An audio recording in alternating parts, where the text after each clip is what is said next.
Assalamualaikum warahmatullahi wabarakatuh.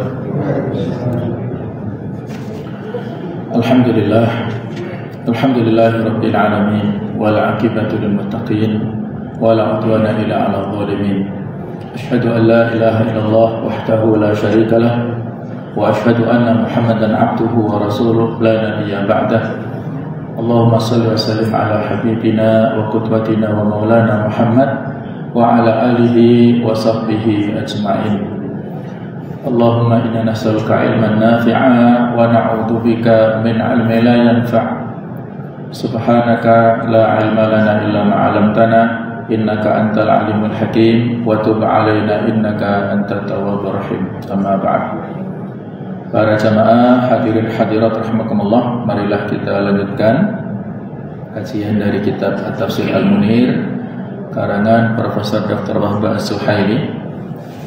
Kita melanjutkan pada pembahasan ayat ke-43 dari surah An-Nisa, yaitu tentang haramnya sholat ketika mabuk dan bolehnya bertayamum ketika tidak ada air.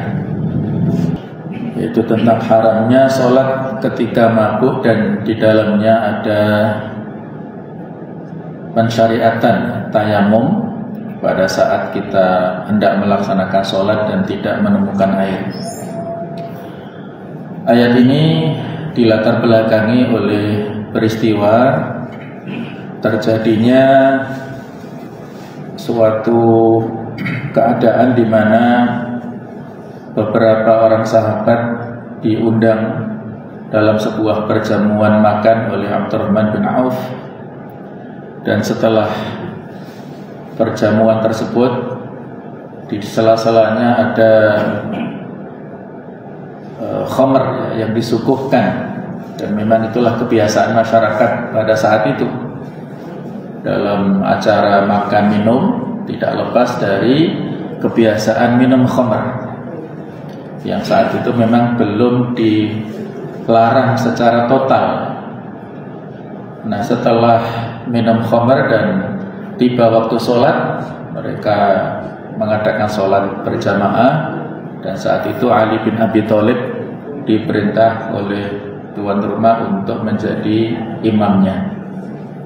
Saat selesai membaca Al-Fatihah, Ali membaca surah Al-Kafirun.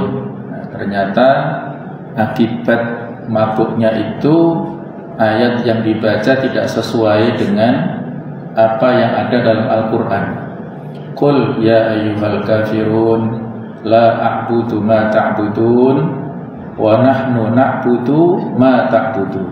Nah, jadi ayat ketiga itu yang seharusnya wala antum a'biduna ma a'bud diganti bertolak belakang, wa nahnu na'budu ma ta'budun, dan kami menyembah apa yang kalian sembah. Ini bertolak belakang.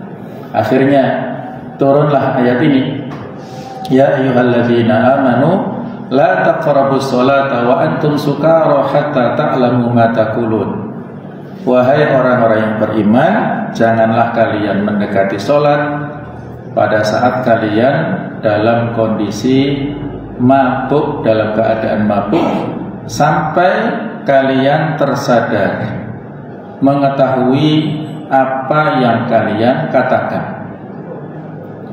Nah, itu ya tentang larangan untuk mendekati sholat dalam kondisi mabuk, dan itulah tahapan yang disampaikan para ulama. Ini merupakan tahap pelarangan minum khamr pada tahap yang ketiga. Ayat yang pertama di surah An-Nahl, yang kedua di Al-Baqarah, ini ayat yang ketiga. Nanti ayat yang keempat yang terakhir ada di surah Al-Ma'idah ayat 90-91.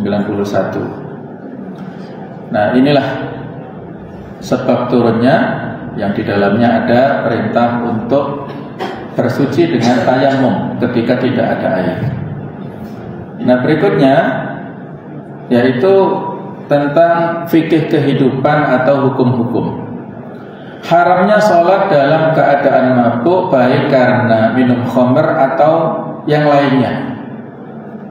Karena yang memabukkan, kalau pada saat dulu khamr, Tapi kalau sekarang ini minuman yang bisa memabukkan bermacam-macam dengan berbagai mereknya.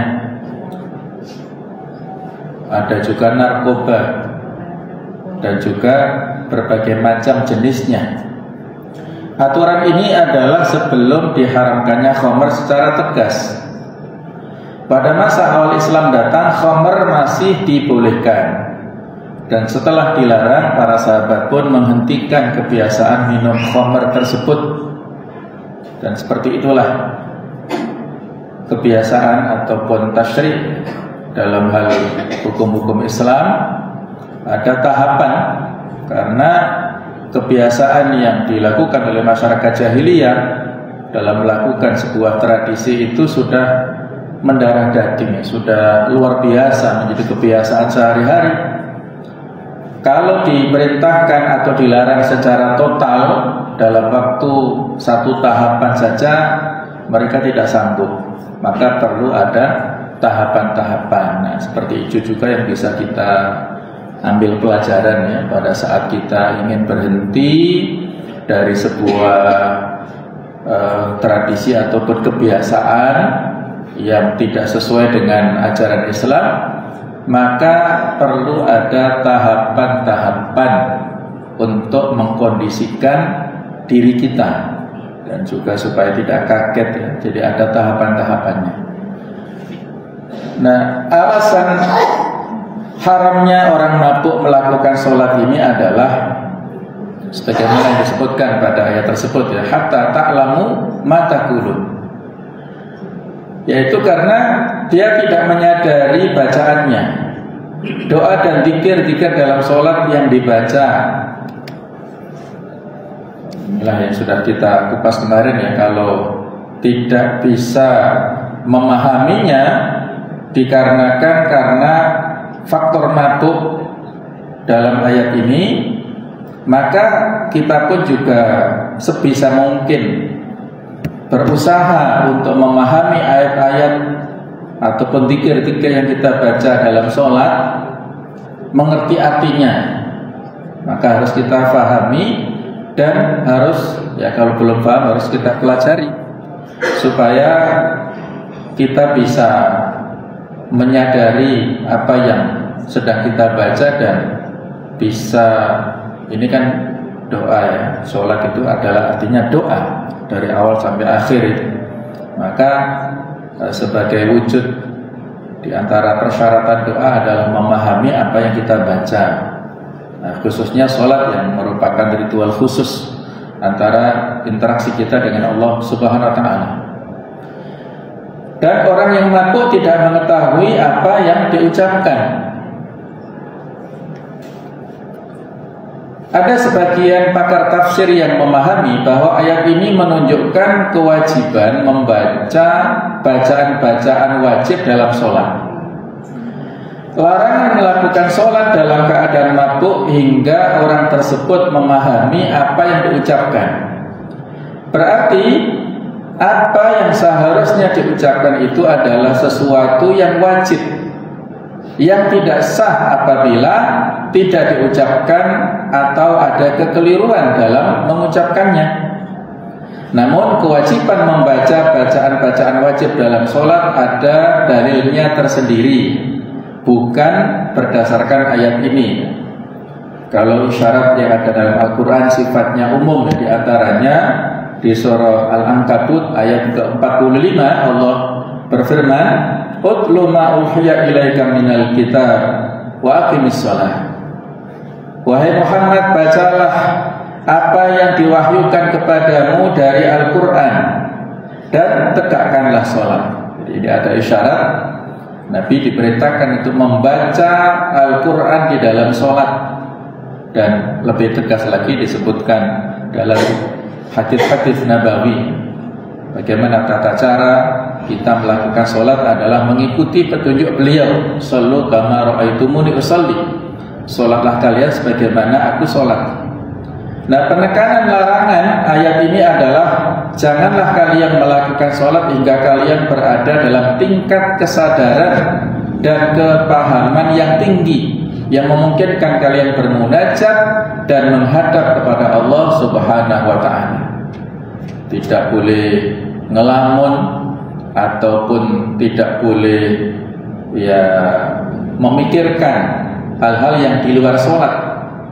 Nah, inilah kita diperintahkan untuk khusyuk di dalam sholat ini. Tata cara untuk khusyuk adalah dengan memahami apa yang kita baca mulai takbiratul ihram sampai dengan salam. Nah, jemaah sekalian, ada analog atau kias pembahasan di dalam tafsir ayat ini tentang hukum talak orang yang mabuk, dan ini sudah kita singgung pada pertemuan yang sebelumnya. Utsman mengambil kesimpulan dari ayat ini bahwa talak yang dijatuhkan oleh orang yang mabuk tidak sah.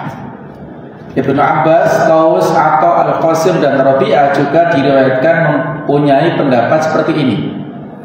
Dan ini juga merupakan pendapat Imam Al-Laits dan sekumpulan ulama mazhab Syafi'i. Imam At-Tahawi mengatakan, ulama sepakat bahwa talak yang dijatuhkan oleh orang yang pikirannya kurang waras tidak sah.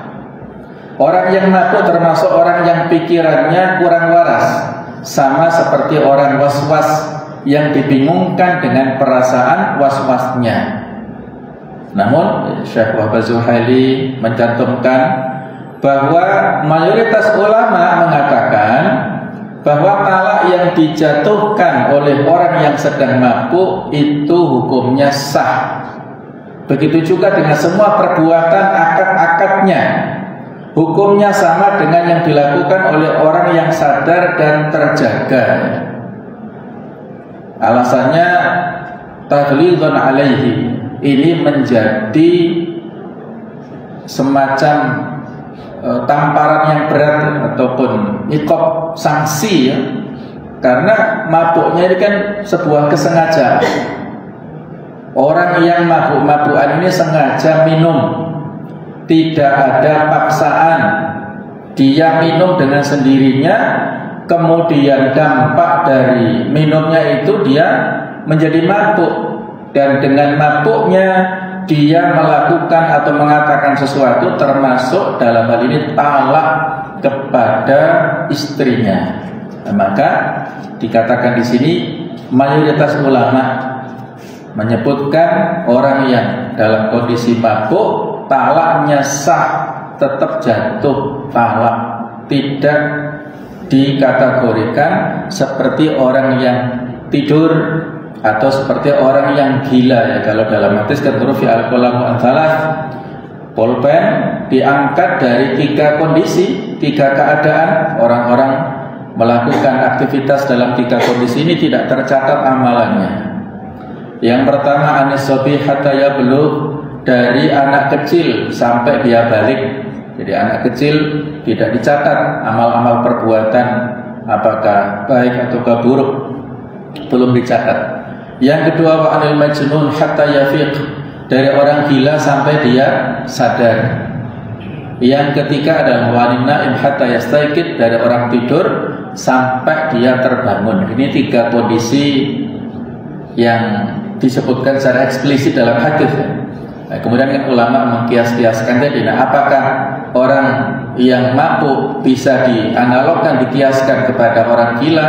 Nah, ini tidak bisa ya menurut mayoritas ulama. Sebagian mengatakan bisa, seperti orang yang was-was, orang yang agak sableng tadi ataupun kurang penuh pikirannya. Tapi di sini menurut para ulama dalam hal mabuk itu kondisinya tetap jatuh talaknya, maka harus hati-hati ya, harus waspada. Kemudian berikutnya jemaah sekalian, haram melakukan sholat dalam keadaan junub, baik karena keluar mani maupun karena berhubungan badan. Ini mohon maaf ya, karena pembahasannya agak vulgar dan tidak ada masalah ya. Dalam hal ilmu kita tidak bisa tidak harus menyampaikan secara vulgar supaya jelas dan tidak ada multi penafsiran. Bertemunya 2 kelamin menyebabkan seseorang wajib mandi. Dalilnya adalah hadis yang diriwayatkan oleh Imam Muslim dan Aisyah dari Aisyah bahwasanya Rasulullah SAW bersabda, "Idza jalasa baina syu'abihal arba' wa massal khitanul khitana faqad wajabal ghusl." Jika seorang laki-laki, seorang suami duduk di atas dua paha perempuan dan kelaminnya bertemu dengan kelamin perempuan, maka wajib mandi. Hadis sahih riwayat Muslim. Dalam kitab Sahih Bukhari dan Muslim terdapat hadis yang diriwayatkan oleh Abu Hurairah bahwa Rasulullah SAW bersabda, "Idza qa'ada baina sya'bihal arba' thumma jahadaha faqad wajaba 'alaihi al-ghusl." Apabila seorang laki-laki duduk di atas paha perempuan kemudian dia menekan kemaluannya ke kemaluannya, maka dia wajib mandi. Hadis Bukhari Muslim perawinya.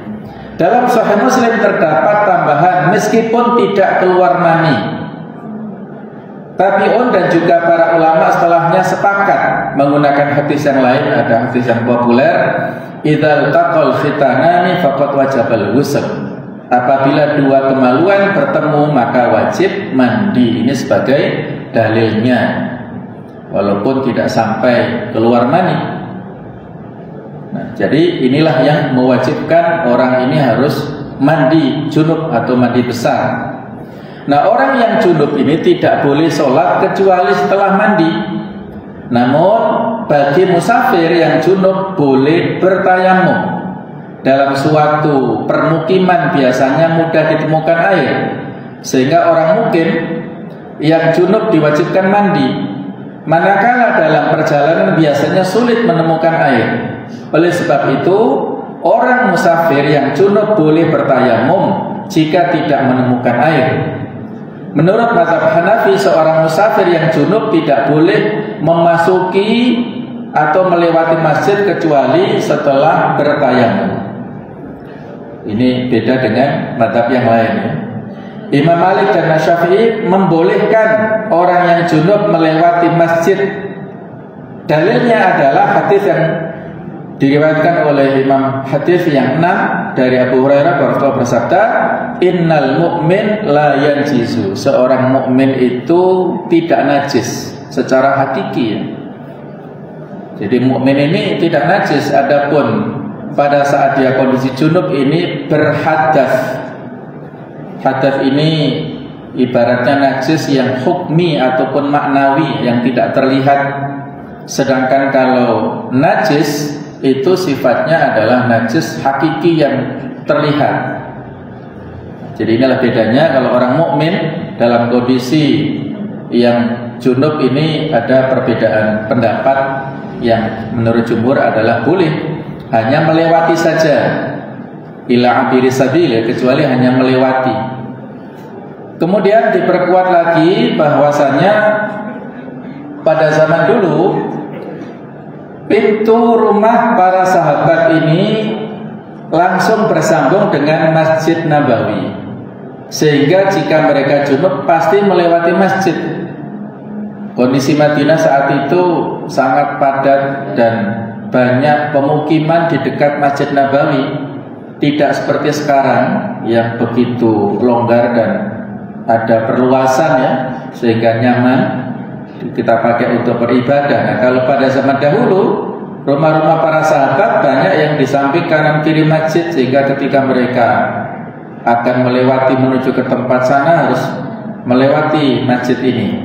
Imam Ahmad dan Ishaq berpendapat jika orang yang junub berwudu, dia boleh duduk di dalam masjid. Ketetapan ini sesuai dengan yang dilakukan oleh sebagian sahabat. Mazhab Maliki dan juga yang lain melarang orang junub membaca Al-Quran kecuali ayat yang sedikit untuk keperluan meminta perlindungan kepada Allah Subhanahu wa Ta'ala. Dalilnya yaitu hadis yang diriwayatkan oleh Ibnu Majah dari Umar bahwa Rasulullah bersabda, "La yaqra'ul junub wal haidu syai'an minal Qur'an." Orang yang junub dan perempuan yang haid tidak boleh membaca apapun dari Al-Qur'anul Karim. Ini membaca, ya, yang tidak boleh sama sekali kecuali ayat-ayat yang berisi tentang doa-doa yang itu dicuplik dari Al-Qur'an. tapi dia bermaksud untuk membaca doa. Misalnya ayat yang sangat populer ya, doa sapu jagat, Rabbana atina fid dunya hasanah wa fil akhirati hasanah wa qina adzabannar. Kalau ada orang junub membaca kalimat itu dengan bermaksud doa ya boleh. Tapi kalau bermaksud membaca Al-Qur'an ya tidak boleh. Jadi ini dalam hal membaca sama sekali tidak boleh. Tapi kalau dalam memegang mushafnya, nah ini ada perbedaan pendapat ya, ada khilafiyah di antara kaum muslimin. Tetapi yang rajih adalah tidak boleh, kecuali dalam kondisi yang tertentu. Perempuan yang haid dan pada bulan Ramadan ingin terus berinteraksi dengan ayat Al-Quran, sehingga ada sebagian ulama yang boleh untuk membaca dari aplikasi HP-nya ya. Di dalam HP ada mushaf elektronik itu, maka boleh, karena HP hukumnya tidak sama dengan mushaf Al-Quran yang terdiri atau yang berasal dari bahan kertas itu. Allah melarang orang junub melakukan sholat kecuali setelah mandi. Yang dimaksud dengan mandi adalah mengalirkan air dengan tangan ke tempat yang dibasuh. Menurut pendapat yang masyhur di kalangan mazhab Maliki, orang yang junub harus menggosok bagian tubuhnya yang dibasuh. Ini mirip dengan pendapat beliau pada saat berwudu ya, wudu yang disebut tadlib, memijat, menggosok pada saat berwudu ke anggota tubuh yang wajib dibasuh. Pada saat wudu itu menurut mazhab Maliki wajib. Nah, ini juga sama pada saat mandi junub. Menurut kebiasaan bahasa Arab, orang yang tidak menjalankan tangannya ke bagian tubuh yang dibasuh, melainkan ia hanya membasuhkan air ke atas tubuhnya, tidak dinamakan dengan mandi atau ihtisal. Mereka menamakan aktivitas seperti itu dengan menuangkan air atau berendam dalam air. Pendapat mazhab Maliki ini didukung oleh sabda Rasulullah, tahta kulli sya'ratin janabah faghsilu sya'r wattaqul basyarah wa anqu al basyarah. Setiap sesuatu di bawah rambut ada jinabahnya. Oleh sebab itu basuhlah rambut dan bersihkanlah bagian kulit. Jadi sudah kita singgung bahwasannya mandi besar, mandi junub ini ada dua rukunnya. Yang pertama adalah niat, yang kedua adalah membasahi seluruh tubuhnya. Kalau sudah terpenuhi dua rukun ini sah. Kalau kita ingin melaksanakan sunnahnya lebih afdol lagi, yaitu yang pertama adalah dengan berwudu terlebih dahulu seperti wudu mau sholat. Kemudian yang tidak dilakukan rukun wudu adalah membasuh kakinya, tidak dulu. Nah, kemudian setelah itu mengguyur kepala 3 kali, dan setelah itu membasahi seluruh tubuhnya tanpa sabun terlebih dahulu. Tanpa sabun, tanpa sampo, ini supaya airnya itu berposisi air mutlak, bukan air sabun. Ini supaya basah dulu, kemudian sampo dan sabun itu kan dalam rangka untuk membuat higienis dan lebih memberikan aroma yang wangi, yaitu hanya untuk penyempurna. Yang lebih utama adalah pada saat membasahi seluruh tubuh dengan air yang mutlak tadi. Nah, selesai melaksanakan mandi junub ini, maka sebenarnya dia sudah bersih dari hadas besar dan hadas kecil. Kalau dia tidak melakukan pembatal-pembatal wudu, maka dia bisa langsung sholat. Tapi kalau setelah mandi junub ini dia ada pembatal wudu, ngapunten, barangkali dia buang angin, atau mungkin dia memegang kemaluan dengan telapak tangannya, sebagian mazhab mengatakan ini adalah membatalkan wudu, maka dia harus berwudu lagi untuk melakukan sholat. Nah, itu kurang lebih keterangan tentang tata cara mandi junub ya. Kemudian jamaah sekalian, Allah berfirman, wa in kuntum marada aw ala safar al-ayah. Ini menunjukkan bolehnya bertayamum ketika tidak ada air, atau ketika sakit, atau ketika dalam perjalanan. Dalil ini juga diperkuat dengan firman Allah di surat Al-Hajj ayat ke-78, dan dia tidak menjadikan kesukaran untukmu dalam agama. Juga An-Nisa 29, dan janganlah kamu membunuh dirimu. Juga hadis yang menceritakan bahwa Amr bin As melakukan tayamum setelah mimpi junub karena dia khawatir akan binasa atau sakit karena musim yang sangat dingin. Dan Rasul pun tidak menyuruhnya untuk mandi dan juga tidak menyuruhnya mengulangi sholatnya. Jadi inilah karena ada udzur ya. Jadi tayamum ini adalah rukhsah yang harus dimanfaatkan pada saat orang ada udzur. Udzurnya yaitu sakit atau dalam perjalanan atau dalam keadaan yang dalam hal ini yang utama adalah tidak ada air. Nah, ini lebih jelas sebab bolehnya bertayamum. Menurut mazhab Syafi'i, sakit yang dibolehkan bertayamum adalah sakit yang apabila terkena air dikhawatirkan akan mati atau menyebabkan tidak berfungsinya sebagian anggota badan atau menyebabkan sakitnya menjadi berkepanjangan. Manakala perjalanan atau safar yang dibolehkan bertayamum adalah perjalanan baik yang jauh ataupun yang dekat yang tidak ada air. Mayoritas ulama tidak mensyaratkan perjalanan tersebut harus perjalanan yang sudah boleh mengqashar sholat. Sebagian ulama mengatakan bahwa tayamum boleh dilakukan jika jarak perjalanannya sudah memenuhi jarak perjalanan yang dibolehkan mengqashar sholat. Nah, ini ada perbedaan ya pendapat, tetapi inti yang paling utama adalah karena sulit ataupun tidak menemukan air dan juga ada udzur berupa sakit ini. Jadi misalnya kalau orang itu sakit di anggota tubuh yang dalam hal ini pada saat dia untuk berwudu ya, jadi ini tayamum untuk gantinya wudu, maka sebisa mungkin dia membasuh anggota tubuh yang bisa dibasuh oleh air, baik itu kepalanya, tangannya, wajah dulu ya, wajah, kemudian tangan, kepala dibasuh, kemudian diusap, kemudian kaki dibasuh. Ini rukun ya, jumlah rukun dalam wudu ini 4 ini.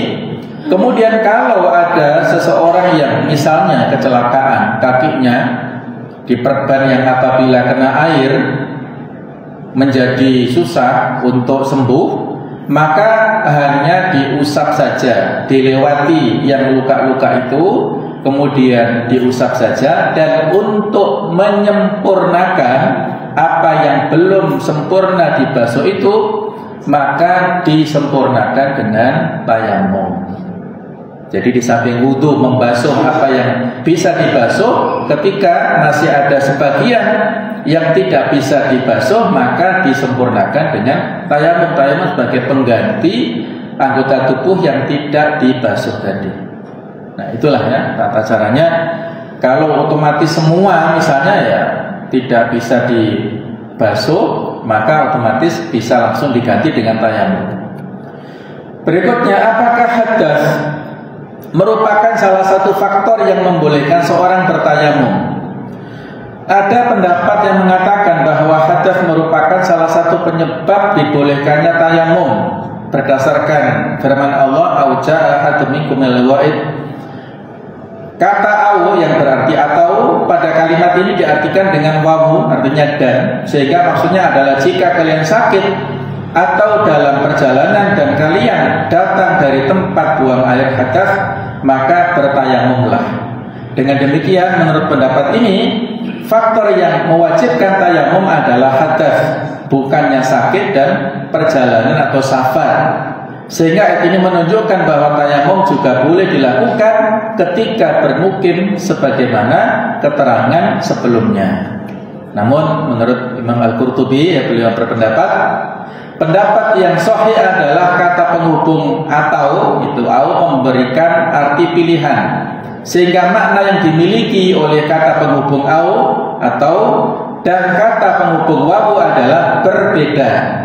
Oleh sebab itu, arti penggalan ayat tersebut adalah apabila kalian sakit hingga tidak kuat menyentuh air, atau kalian sedang dalam perjalanan dan tidak menemukan air padahal kalian memerlukan air. Jadi firman Allah Ta'ala, auja ahadum minkum minal ghaid itu merupakan kalimat kiasan untuk mengungkapkan hadas kecil. Inilah saya kira pendapat yang kuat ya. Berikutnya tentang makna mulamasah. Kata menyentuh ini apa maknanya? Menurut pendapat mazhab Hanafi, mulamasah merupakan kiasan untuk mengungkapkan aktivitas bersetubuh atau jima, sebagaimana pendapat Ibnu Abbas. Jadi yang bisa membatalkan wudu bukan menyentuh biasa, tetapi jima. Orang yang berjunub boleh bertayamum dan bersentuhan dengan kulit perempuan, tidak membatalkan wudu menurut mazhab Hanafi. Dalilnya adalah hadis yang diriwayatkan Imam Ad-Darqutni dari Aisyah yang menceritakan bahwa Rasulullah SAW pernah mencium sebagian istrinya ketika beliau melakukan sholat dengan tanpa berwudu terlebih dahulu. Jadi mencium kemudian langsung sholat tanpa wudu. Manakala menurut mazhab Syafi'i yang dimaksud dengan mulamasah, yaitu menyentuh, adalah memegang kulit perempuan bukan mahram dengan tangan atau anggota tubuh lainnya. Barang siapa memegang kulit perempuan bukan mahram, maka batalah wudunya dan tayamum boleh dilakukan ketika ketiadaan air. Inilah ada perbedaan pendapat makna mulamasah. Berikutnya masih dalam perbedaan pendapat, Imam Malik, Imam Ahmad, dan Ishaq berpendapat orang yang menyentuh perempuan dengan cara berjima untuk menghilangkan janabahnya boleh dengan bertayamum. Adapun orang yang menyentuh perempuan dengan tangan juga boleh bertayamum jika memang menyentuhnya tersebut disertai dengan kenikmatan syahwat. Jika orang tersebut memegang dengan tanpa syahwat, dia tidak wajib berwudu. Jadi ada 3 pendapat dan Imam Abu Hanifah tadi, mazhab Hanafi tidak membatalkan wudu menyentuh lawan jenis karena makna mulamasah adalah jima. Imam Syafi'i adalah yang menyentuh non mahram itu bisa membatalkan. Kemudian Imam Malik dan Imam Ahmad disertai dengan syahwat baru bisa membatalkan wudu. Adapun hadis yang diceritakan oleh Aisyah adalah hadis mursal. Ini mursal maksudnya adalah hadis yang tabi'in tidak langsung mendapat dari sahabat tapi langsung disandarkan kepada Rasul, jadi seolah ada sanad yang terputus di situ. Oleh sebab itu ayat di atas mengandung 2 aturan hukum, yaitu hadas dan janabah ketika tidak ada air. Sebab munculnya hadas adalah keluarnya air besar atau kencing, manakala sebab munculnya janabah adalah mulamasah yang diartikan dengan jima dan menyentuh kulit perempuan. Nah, berikutnya tentang bagaimana hukum mencari air. Menurut Imam Malik, Syafi'i, dan Ahmad, orang yang sedang dalam perjalanan wajib mencari air terlebih dahulu sebelum bertayamum, dan itu merupakan syarat sah tayamum. Namun menurut Abu Hanifah, mencari air bukan termasuk syarat bagi sahnya tayamum yang dilakukan musafir. Yang dimaksud dengan keberadaan air adalah jika seseorang mendapat sejumlah air yang cukup digunakan untuk bersuci. Jika dia mendapat air tapi jumlahnya tidak cukup untuk bersuci, dia boleh tayamum dan tidak perlu menggunakan air yang ada. Ini adalah pendapat sebagian besar ulama. Jadi misalnya kalau ada air mineral kita perlu untuk minum, maka yang didahulukan adalah minumnya. Tidak minum ini akan membuat madharat. Sementara kalau untuk bersuci bisa diganti dengan tayamum. Sedangkan untuk kriteria airnya, Imam Abu Hanifah membolehkan seseorang berwudu dengan menggunakan air yang sudah berubah seperti air kacang dan air bunga mawar. Dalilnya firman Allah, "Falam tajidu ma'a," di mana kata ma di sini berbentuk nakirah, tidak ada alif lamnya, sehingga artinya adalah semua jenis air. Oleh sebab itu boleh berwudu dengan menggunakan air yang berubah ataupun tidak, karena air yang disebut dalam ayat tersebut sifatnya umum ya, tidak dibatasi. Ulama bersepakat bahwa wudu dan mandi dengan menggunakan air minuman tidak sah, kecuali dengan air anggur ketika memang tidak ada air. Ini ada rincian yang lebih luas ya dalam fikih thaharah. Intinya air yang aman adalah air yang mutlak, yang thahirun mutahhir, yang suci dan mensucikan. Kalau air hanya suci saja, hanya untuk minum, misalnya air teh, ya maka tidak boleh digunakan untuk berwudu. Nah, yang boleh adalah air yang suci dan mensucikan. Di sini disebutkan tentang keistimewaan tayamum ya, dan merupakan pembeda antara karunia yang diberikan Allah kepada umat Islam dengan umat yang lainnya. Kata Rasulullah, "Fudilna 'alan nasi bi thalathin." Kita diberi 3 keutamaan apabila dibandingkan dengan umat-umat yang lain. Yang pertama, ju'ilat lanal ardu kulluha masjidan. Bagi kita tanah bumi dapat dijadikan sebagai tempat sholat, sebagai masjid. Yang kedua, wajulat turbatuha lana tahuran idalam najidul ma. Dan yang dijadikan tanah dapat digunakan untuk bersuci ketika tidak ada air. Yang dimaksud dengan tayamum adalah mengusap wajah dan kedua tangan dengan debu tanah. Nanti kita sebutkan tata caranya ya. Nah, bagaimana ada seseorang yang bertayamum kemudian menemukan air?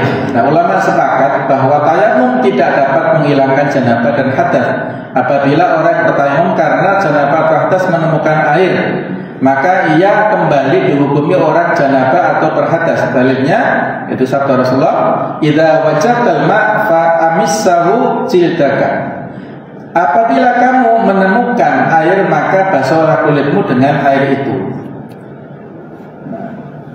Kemudian para ulama bersepakat, ini contohnya, bahwa orang yang bertayamum kemudian menemukan air sebelum melakukan sholat, maka tayamumnya batal dan dia wajib menggunakan air tersebut. Sementara mayoritas ulama berpendapat bahwa orang yang bertayamum dan telah selesai melakukan sholat, dia juga telah berusaha mencari air dan tidak sedang dalam perjalanan, maka sholatnya dianggap sempurna karena dia telah melakukan sholat sebagaimana yang diperintahkan, sehingga tidak boleh memerintahkan dia untuk mengulangi sholatnya lagi dengan tanpa ada dalil yang kuat. Ini dalilnya hadis riwayat Abu Dawud dari Abu Sa'id Al-Khudri ya. Jadi dulu ada 2 orang sahabat dalam perjalanan mau sholat tapi tidak menemukan air. Akhirnya duanya pakai tayamum dan sholat. Setelah sholat selesai, mereka lanjut perjalanan dan tiba-tiba ada air. Nah, maka berbeda pendapat 2 orang ini. Yang satu tidak mengulangi sholatnya, cukup dengan sholat pakai tayamum. Yang kedua mengulangi sholatnya. Maka Nabi mengatakan kepada yang tidak mengulangi sholatnya, "Asabta sunnah wa jaza'atka sholatuka." Kamu telah sesuai dengan sunnah dan sholatmu telah mencukupi, telah diterima. Sedangkan bagi yang mengulangi sholatnya, Nabi katakan lakal ajar marratan, kamu mendapatkan 2 pahala. Jadi ini memberikan kesimpulan kalau kita sudah selesai sholat dengan tayamum, maka ketika nanti ketemu air tidak perlu mengulangi sholatnya, karena kalau kita sesuai dengan sunnah, pahalanya bukan hanya 2, tapi bisa 10 kali lipat dan tidak terhitung pahalanya. Adapun sahabat yang mengulangi mendapat 2 pahala saja karena dia sholat 2 kali. Ini saling menghargai perbedaan pendapat. Ulama juga berbeda pendapat dalam masalah apakah 1 kali tayamum dapat digunakan untuk beberapa kali sholat, atau setiap kali sholat baik fardu maupun sunnah harus dengan menggunakan 1 tayamum. Maka di sini Imam Malik dan Imam Syafi'i berpendapat bahwa tayamum harus dilakukan setiap kali hendak melakukan sholat fardu. Alasannya, karena setiap kali datang sholat fardu, orang tersebut diwajibkan mencari air. Jika dia sudah mencari air dan tidak menemukan, barulah dia boleh bertayamum. Nah, ini berbeda pendapat Abu Hanifah dan Dawud Al-Zahiri. Orang yang bahwa orang tersebut boleh melakukan sholat berulang-ulang dengan 1 kali tayamum asalkan dia belum berhadas, karena orang tersebut masih dihukumi berada dalam keadaan suci selagi belum menemukan air. Jadi insya Allah yang rajih yang pertama ya. Jadi untuk sholat yang wajib 1 kali tayamum, 1 tayamum untuk 1 kali sholat wajib. Adapun yang sunnah ini bisa beberapa kali sholat sunnahnya. Tapi kalau dalam safar perjalanan, kita tidak dianjurkan ya untuk melakukan sholat-sholat sunnah kecuali sholat witir ataupun qiyamul lail. Yang lain ya Nabi dalam perjalanan tidak memberikan contoh untuk memperbanyak sholat sunnah, bahkan yang wajibkan beliau jamak dan beliau qashar, dan itu contoh yang terbaik. Nah, kemudian kriteria debu, apakah boleh bertayamum dengan debu yang ada di dinding? Nah, di sini rajih adalah boleh ya. Kalau kita tidak harus debu yang bisa terlihat tertempel ya. Kalau mazhab Syafi'i memang menyebutkan begitu, tapi di sini yang disebutkan Imam Qurtubi boleh berdasarkan ada suatu riwayat dalam sebuah perjalanan ya, ada Abu Luhaim bin Al-Harith bin As-Sima Al-Ansari bertemu bahwa Nabi menuju daerah Bi'r Jamal dan bertemu dengan seseorang. Orang tersebut mengucapkan salam kepada Nabi namun tidak membalas salam beliau, melainkan beliau menghadap ke dinding kemudian mengusap wajah dan kedua tangannya dengan debu atau tayamum. Setelah selesai tayamum, Nabi membalas ucapan salam orang tersebut. Hadis ini diceritakan oleh Imam Bukhari. Jadi dinding walaupun tidak kelihatan debunya, tapi ini boleh ya. Jadi kalau kita misalnya di pesawat atau misalnya di bis, bisa kita tempelkan dua telapak tangan di kursi ataupun mungkin di kaca, itu insya Allah ya, sebagaimana hadis ini bisa mewakili. Hadis ini menjadi dalil bagi sahnya bertayamum dengan menggunakan benda selain debu, sebagaimana pendapat Imam Malik dan yang sepakat dengannya.